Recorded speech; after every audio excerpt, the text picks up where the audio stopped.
Hi, my name is Erin, and I am a recovering perfectionist. For years and years, I thought if I could just be perfect, I could eliminate my anxiety and depression. I could drive it out by sheer force of will.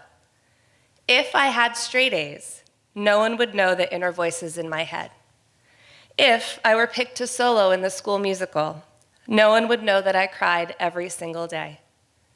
If I had more activities and accolades at graduation than anyone, no one would know that I had anxiety attacks in the parking lot.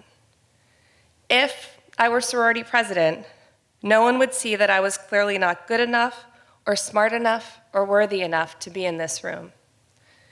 If I had the right boyfriend at the right time with the right clothing, purse, car, that would clearly fix this thing that was wrong with me, that made me different. If I had 2.5 kids and shiplap in my kitchen and ran marathons and worked full-time, it would fix me. Because, my friends, I desperately wanted to be fixed. I wanted someone from reality TV to come in, give me a makeover and a certificate and say, "You are healed." You will be shocked to know none of that happened. My first suicidal inclination came at 10. I remember sitting in my basement in front of this shelf of Star Wars toys and blocks and games and thinking, if I can just spell suicide, I can write the note and this pain will stop. I couldn't spell it, and I didn't really know how to do it. So I didn't do it, despite the persistent thoughts in my head.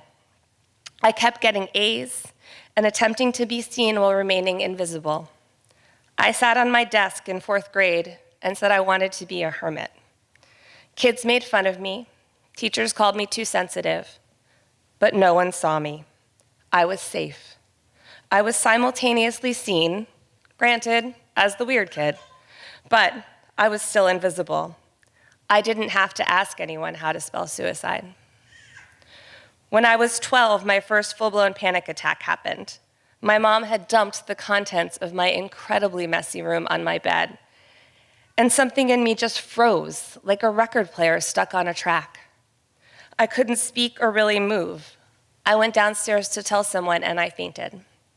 My parents didn't know what to do, so they took me shopping for new clothes, and I never had a messy room again.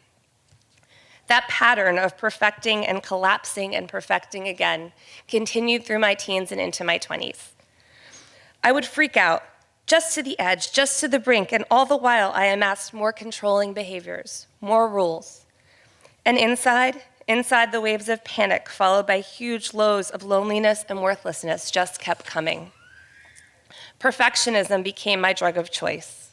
The real true me, whom I despised, got buried under layers of accolades and fancy job titles and coping mechanisms in the form of relationships that were terrible and intense but disposable friendships and shopping. Lots and lots of shopping. I spent years in therapy in Al-Anon where I'd get to the next level of understanding and think, I graduated, just to find myself back at where I started, like some horrible game of Chutes and Ladders. When my son was born 8 years ago, I reached my lowest point. I felt nothing but lost in new motherhood. But this time, by some graceful force, I started reading about actually liking myself. And I was ready to hear it. That meant I had to put down the shield. I had to stop being perfect. And I had to find out what real meant to me with no one else's opinion. I had to confront what it meant to be a person with mental illness as part of my DNA, just like my freckles, brown hair, and penchant for Harry Potter. Over time, I embraced the idea that we are all worthy of love and belonging. I realized fully that everyone is doing the best they can. I found a self-care routine that includes yoga and running and meditation and medication. And I stopped trying to fix this piece of me and instead embraced my sensitivity, what I call my inside-out skin, as a gift. Every day is not sunshine and roses and beachy waves, no matter how much I wish for that reality. Sometimes they are hard and miserable and lonely. But, and this is important, I wouldn't have it any other way. In my darkest moments, I come back to my breath, and I remember I am alive, I am wholly human, and I am perfectly imperfect.